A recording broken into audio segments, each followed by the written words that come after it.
ఐటీలో ఎంట్రీ కావాలా? Trainee software engineer గా అజా కోడింగ్ ట్యూటర్ లో 2 వీక్స్ ట్రయల్ పీరియడ్ లో వెంటనే చేరండి. తిరుమలలో వీఐపీ దర్శనం అంటే లీడర్ల లెటర్ల కోసం తిరగాలి, లాబియింగ్ చేయాలి. లీడర్లు కూడా వీఐపీ టికెట్ల పేరుతో దందా చేస్తున్నారనే ఆరోపణలున్నాయి. దీంతో టీటీడీ కొత్త పాలక వర్గం కీలక నిర్ణయం తీసుకుంది.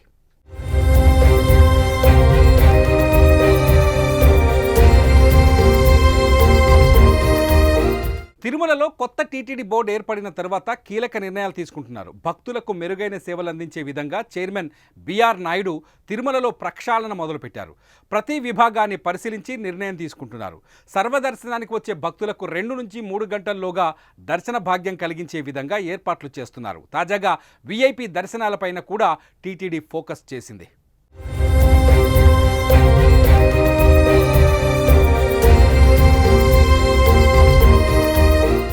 రాజకీయ నేతల సిఫారసు లేఖలు అవసరం లేకుండానే శ్రీవారి పథకం ద్వారా వీఐపీ దర్శన టికెట్లు కొనుగోలు చేసే అవకాశాన్ని కల్పిస్తోంది టీటీడీ.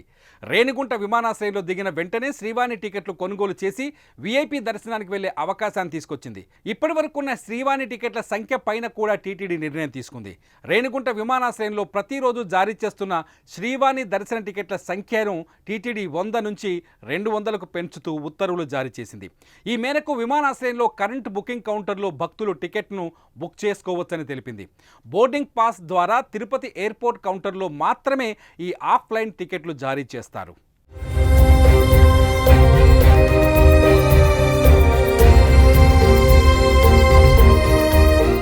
అలాగే తిరుమలలోని గోకులం విశ్రాంతి భవనం వెనుక వైపు ఉన్న శ్రీవాణి టికెట్ కౌంటర్లో ఆఫ్లైన్లో జారీ చేస్తున్న టికెట్ల సంఖ్యను 900 నుంచి 800కు తగ్గించారు. మొదట వచ్చిన వారికి మొదటి ప్రాతిపదికన ఈ టికెట్లను జారీ చేస్తారు. అంటే రోజుకు 1000 మంది వరకు వీఐపీ దర్శనం చేసుకోవచ్చు.